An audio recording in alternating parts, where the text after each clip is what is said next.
ফেরা ওই পথটাকে প্রত্যাশা নিয়ে চলেছি আজ।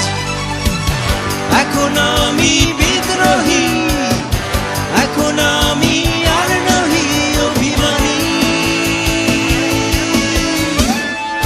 একা একা চলেছি এ পথ।